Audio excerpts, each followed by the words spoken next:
భక్తివన్న ప్రేక్షకులకు శుభోదయం. 27/11/2025 స్వస్తి శ్రీ చాంద్రమాన విశ్వావసు నామ సంవత్సరం దక్షిణాయనం హేమంత ఋతువు మార్గశిర మాసం శుక్లపక్ష సప్తమి గురువారం. సప్తమి రాత్రి 7:08 వరకు. నక్షత్రం ధనిష్ఠా నక్షత్రం రాత్రి 10:22 వరకు. వర్జం తెల్లవారు 5:32 నుండి 7:08 వరకు.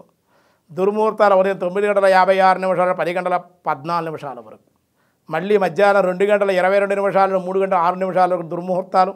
సూర్యోదయం 6:15, సూర్యాస్తమయం 5:20.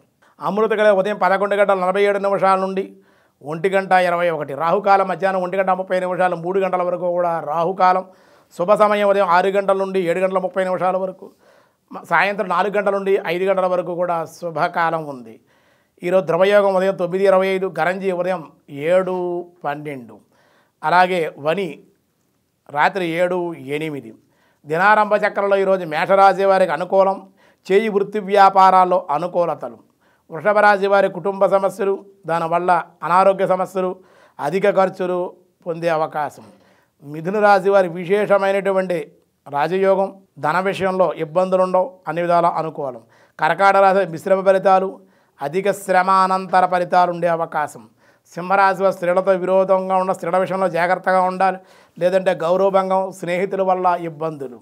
కన్యారాశి నూతనమైన పరిచయాలు, ఉద్యోగంలో మార్పులు సూచిస్తోంది. తులారాశి వారికి అధిక కోపం వల్ల ఇబ్బందులు, మాట పట్టింపుల వల్ల విరోధాలు పొందే అవకాశం. వృశ్చిక రాశి వారికి వాహన ప్రమాదాలు, ప్రయాణాలు వాయిదా వేసుకుంటే చాలా మంచిది. అలాగే ధనుసు రాశి వారి శత్రువులపై ఆధిక్యత, నూతన కార్యాలకు శ్రీకారం చుడతారు, దానివల్ల అనుకూలంగా ఉంటుంది. మకర రాశి వారి నూతన వస్త్ర లాభాలు, ప్రయాణాల యందు లాభాలు ఉండే అవకాశం. కుంభరాశి వారి స్త్రీ సౌఖ్యం, వివాహ ప్రయత్న లాభాలు, కుటుంబానందం. మీనరాశి వారి పెద్దలతో పరిచయాలు, సంఘంలో ఉన్నతి, పలుకుబడి కూడా పెరిగే అవకాశం ఉంది.